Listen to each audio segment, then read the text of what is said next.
Imaginemos um cenário com o qual quase todos nós já lidamos em algum momento. O vosso computador está completamente infectado com vírus. Pois, um clássico, pá. Exato. Está super lento, os programas bloqueiam, abrem-se aquelas janelas estranhas do nada. E tipo, se simplesmente desligarem a máquina e a deixarem fechada numa gaveta durante uma semana, o problema fica resolvido. Claro que não. Pois não. Assim que a voltarem a ligar à corrente e à internet, o caos instala-se de novo. E o mais chocante é que, durante décadas, foi exatamente assim que o nosso sistema abordou o tratamento das dependências. É uma imagem muito precisa para aquilo a que chamamos um modelo focado apenas na desintoxicação. Pois, acreditávamos que fechar alguém num quarto, até o corpo estar fisicamente livre da substância, era tipo a cura mágica. Isolamos a máquina, mas não mexemos no sistema operacional. E olha, a prova de que precisamos de mudar esse paradigma está espelhada nos números mais recentes. Nem mais. E para dar algum contexto a quem nos ouve, temos hoje em mãos o relatório do ICAD, o Instituto para os Comportamentos Aditivos e as Dependências, referente a 2024. Que tem dados fascinantes. Muito. Há aqui o cenário que parece quase um paradoxo, não é? Por um lado, a heroína continua a ser o motivo principal para os tratamentos em ambulatório em Portugal, Sim, historicamente sempre foi. mas a cocaína e o crack atingiram os valores mais altos dos últimos 10 anos.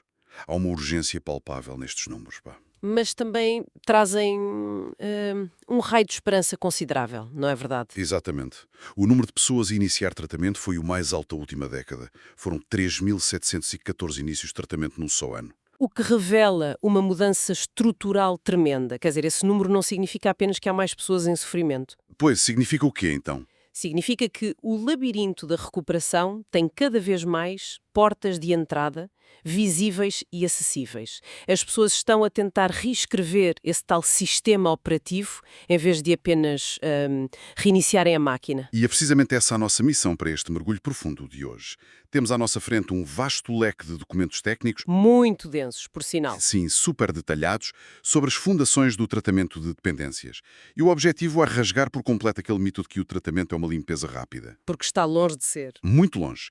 Queremos revelar a ciência, a complexidade e até a parte contraintuitiva por trás do que é a verdadeira recuperação. E isto é tão relevante porque, sejamos honestos, todos nós conhecemos alguém afetado por comportamentos aditivos, seja direto ou indiretamente. Claro, pá. Compreender os mecanismos por trás disto muda a forma como encaramos a força de vontade, a biologia e a nossa própria comunidade. Portanto, ok, vamos desconstruir isto. Vamos a isso. Passamos de uma visão punitiva para o que a nossa fonte chama de modelo biopsicossocial integrado. Mas o que é que isto significa na prática? Bem, significa reconhecer que a biologia não atua no vácuo, não é? Historicamente, o foco era unidimensional. O objetivo era curar a síndrome da abstinência e pronto. O ressacar, basicamente. Exato, a pessoa transpirava, tremia, passava muito mal durante alguns dias e assim que esses sintomas físicos severos passavam, recebia alta. O que é assustador, porque o resultado disso, O resultado eram taxas de recaída absolutamente astronómicas, porque não havia uma continuidade de cuidados, percebes? pois, a pessoa voltava para o mesmo ambiente. Nem mais. Hoje, a arquitetura do sistema português desenha-se como um contínuo que não se esgota de todo no hospital. Ao ler os documentos, eu reparei que é um ecossistema gigante. Começa na prevenção, passa pelas comissões de dissuasão. Estende-se a equipas de redução de riscos e minimização de danos na rua. Exato. E só depois chega ao tratamento formal e termina na reinserção social. E sobre o tratamento propriamente dito, as fontes dividem isto em 3 modalidades principais, certo? Certo, modalidades que não se excluem. Sim.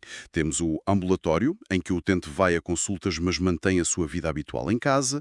Temos o internamento, nas unidades de desabituação, Que é um processo curto, de 1 a 3 semanas. focado na gestão médica dessa tal abstinência física violenta, pois.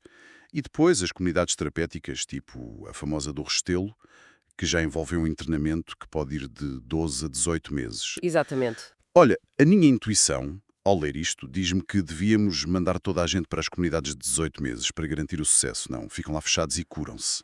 O que é fascinante aqui é que a literatura clínica demonstra, precisamente o contrário dessa intuição. A sério? Mas parece tão lógico. Parece. Mas estas três modalidades não são degraus de uma escada, onde o mais alto é sempre o melhor para todos. Ou seja, o mais longo não é o melhor. Não. O ambulatório é esmagadoramente a primeira linha de intervenção. E por um bom motivo. Qual é o motivo? Manter a pessoa ancorada no seu bairro, com a sua família e no seu emprego, enquanto recebe apoio médico e psicológico, ensina a lidar com os gatilhos reais do dia-a-dia. Estou a ver. Se fecharmos alguém numa bolha isolada durante ano e meio, sem necessidade absoluta, quando essa pessoa regressar ao mundo real, a incapacidade de lidar com o stress vai ser massiva. Está o computador. O internamento longo é formatar a máquina e instalá-la num escritório blindado. Funciona lindamente lá dentro. Claro que sim, não há ameaças. Mas o ambulatório é ensinar a máquina a funcionar no meio de uma rede cheia de malware, criando antivírus robustos. É uma excelente analogia. O internamento é reservado para os casos onde a rede de suporte exterior já colapsou ou quando o risco de vida assim o exige. Mas, claro, para podermos sequer instalar esses programas de proteção, ou seja, para a psicoterapia funcionar, a máquina não pode estar a encravar de 5 em 5 minutos, não é? Pois não, tem de haver estabilidade base. E se a vontade humana não chega para impedir esses bloqueios constantes, como é que evitamos o colapso? O que nos leva à secção da farmacoterapia. E aí entramos no domínio da química cerebral. Porque o craving, aquele desejo incontrolável, quase primitivo de consumir... Aquela fome cega? Exato. Isso não é apenas uma fraqueza de caráter.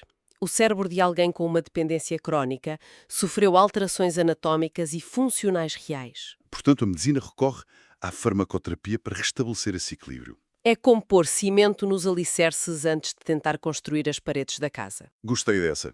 Os documentos aprofundam imenso o tratamento de substituição opiácea, o famoso TSO, e os medicamentos para o alcoolismo. Mas os mecanismos práticos são muito curiosos. São muito específicos. A fonte divide os medicamentos para os opiáceos em 3 categorias: os agonistas plenos, os agonistas parciais e os antagonistas. Correto. Deixe-me ver se eu consigo explicar isto a quem nos ouve com aquela metáfora clássica da fechadura. Força é a melhor forma. Imaginemos que os receptores de opiáceos no nosso cérebro são fechaduras. A heroína seria tipo uma chave roubada que não só entra na fechadura como escancar à porta, libertando uma inundação de dopamina e euforia. Uma analogia excelente. E seguindo essa lógica, o que faz a metadona? A metadona é o tal agonista pleno, certo? Certo, ela é uma chave clínica perfeitamente desenhada que entra na mesma fechadura e a preenche por completo, mas, ao contrário da heroína, ela tranca a porta devagar. Ou seja, não há aquele pico gigante. Exato, estabiliza o receptor por muito tempo, sem causar aquela explosão de euforia extrema e descontrolada. E como a fechadura está preenchida, o corpo não entra em abstinência. E o craving reduz drasticamente. Reduz imenso. Os dados mostram que a metadona garante enormes taxas de retenção no tratamento e, mais importante ainda, reduz a mortalidade de forma radical. Uau! E depois temos a buprenorfina, o conhecido Suboxone, que é descrito como um agonista parcial. Portanto, se a metadona ocupa a fechadura toda, a buprenorfina ocupa apenas uma parte. Exatamente isso. Mas como é que isso se traduz no dia-a-dia da pessoa? A buprenorfina encaixa na fechadura o suficiente para impedir a síndrome de abstinência, mas tem um efeito teto. Efeito teto. Sim. Ou seja, por mais que se aumente a dose, o efeito não passa de um certo limite, tornando-a muito mais segura contra sobredosagens.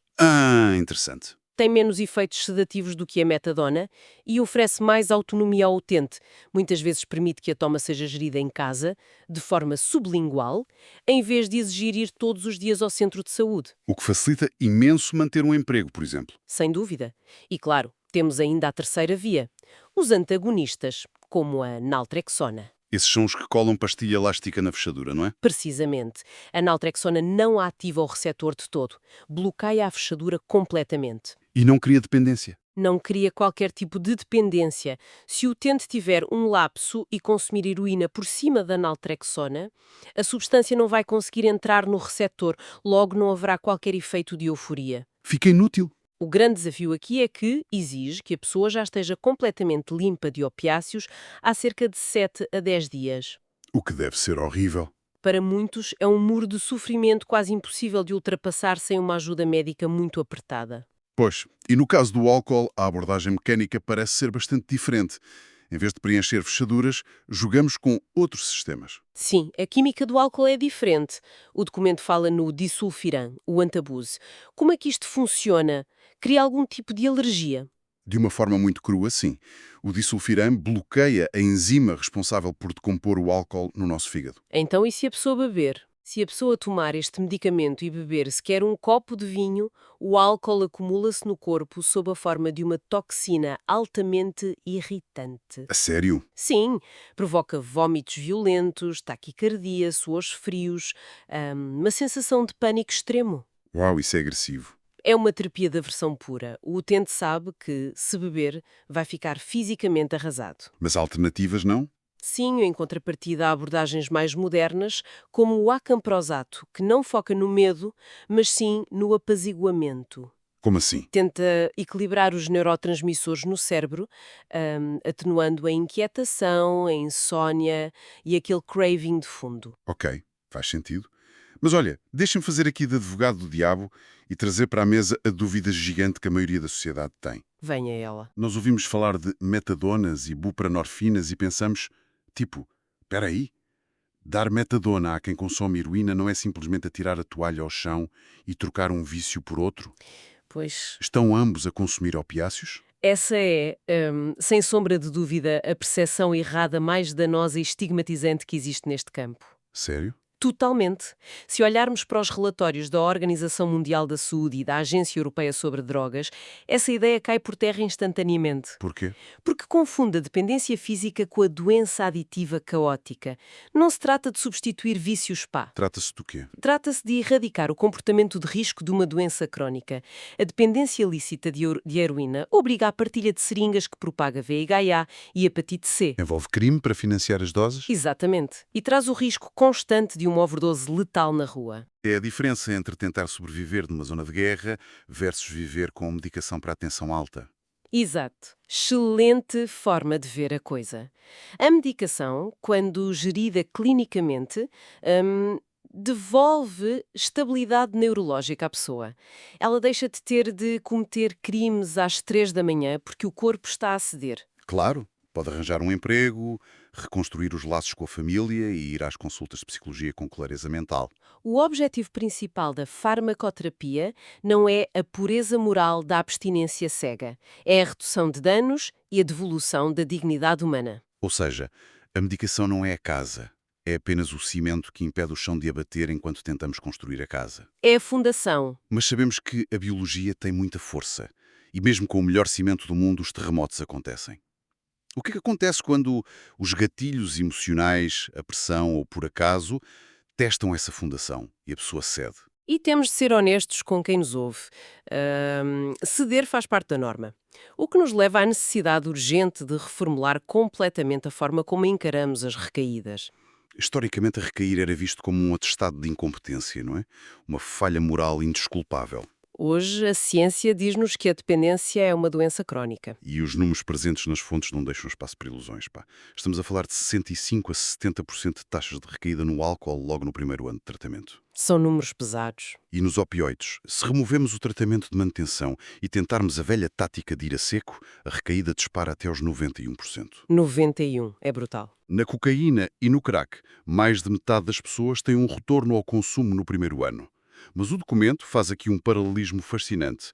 Diz que a recaída numa dependência obedece a padrões quase idênticos aos da asma, diabetes ou hipertensão. Sim, é muito equiparável. Se um doente com diabetes estiver sob muito estresse, esquecer-se da medicação e comer mole, o açúcar no sangue vai disparar. E a resposta clínica perante esse doente diabético não é expulsá-lo da urgência, chamar-lhe moralmente fraco e dizer que deitou tudo a perder, pois não. Obviamente que não. A resposta é ajustar a dose de insulina e rever a dieta.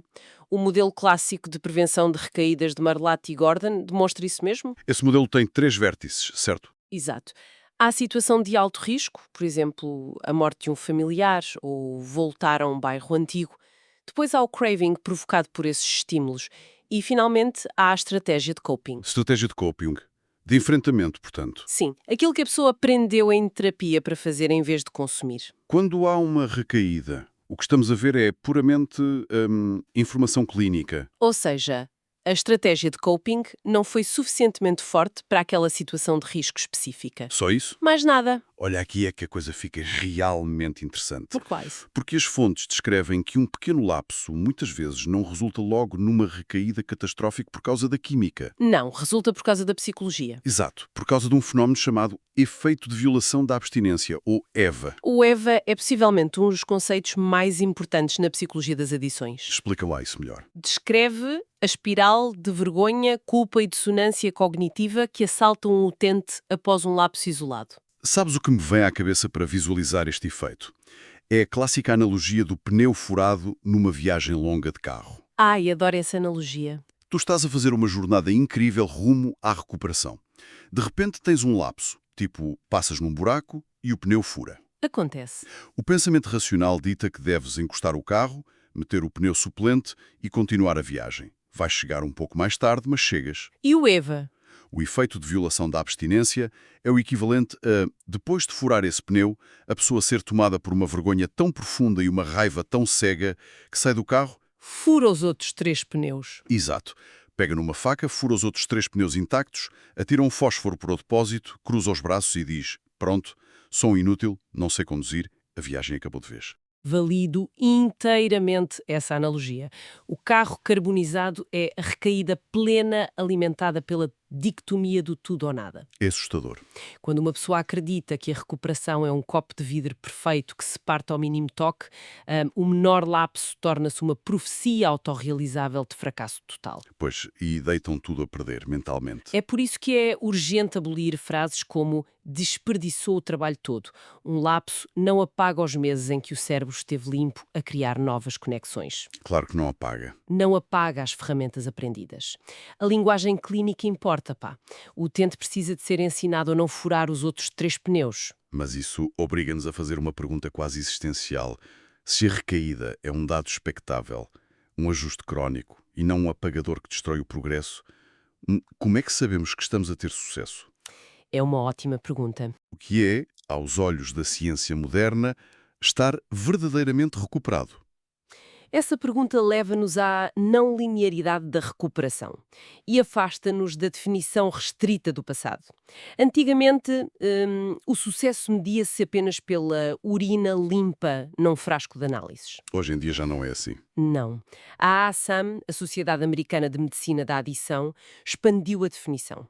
Hoje, entende-se a recuperação como um processo ativo e contínuo de crescimento, ao nível biológico, mas também psicológico, social e espiritual. A abstinência de substâncias é um indicador valioso, sim, mas não é o único barómetro de saúde. Exatamente. Podes ter alguém em completa abstinência, mas deprimido, desempregado e socialmente isolado.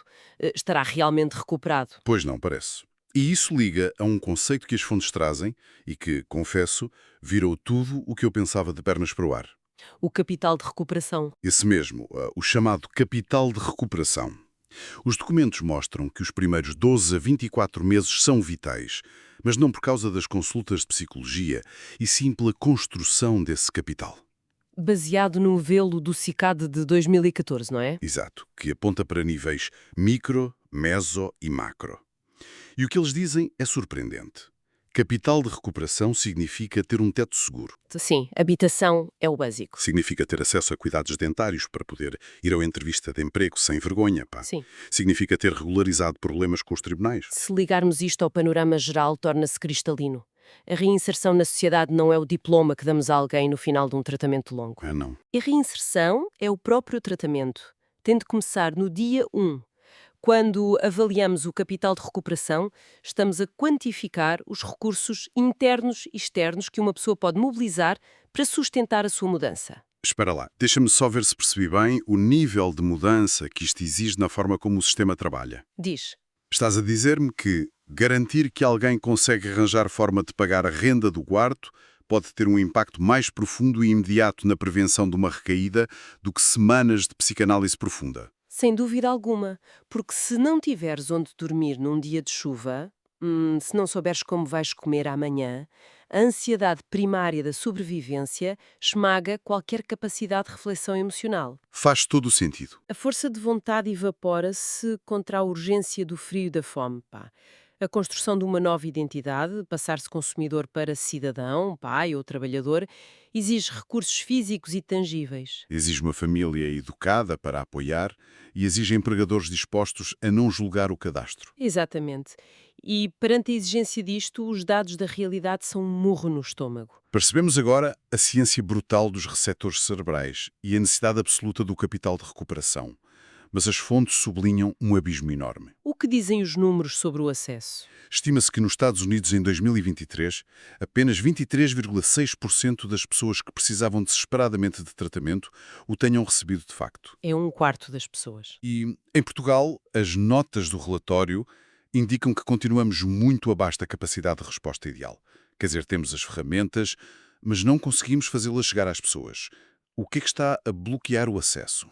As barreiras são labirínticas e não têm a ver apenas com falta de vagas hospitalares, embora as listas de espera longas sejam devastadoras para alguém que só tem uma janela de motivação aberta naquele dia específico. Claro, se a pessoa pede ajuda hoje, não pode esperar 3 meses. Exato. Mas há obstáculos estruturais e sociais maciços. Há o estigma, há o medo paralisante de muitas mães que evitam os serviços de saúde, aterrorizadas com a ideia de que o Estado lhes retire imediatamente a guarda dos filhos se admitirem uma dependência. Esse é um drama gigante. E os documentos também mencionam os horários impiedosos. Os horários dos tratamentos. Sim, se alguém com um emprego precário de turnos tiver de ir levantar a sua dose de buprenorfina todos os dias entre as 9 e as 5, arrisca-se a ser despedido. É incompatível com a vida real. E não nos podemos esquecer do jargão técnico. Entrar num gabinete com médicos de bata branca que falam numa linguagem burocrática inalcançável afasta e intimida quem já está altamente fragilizado.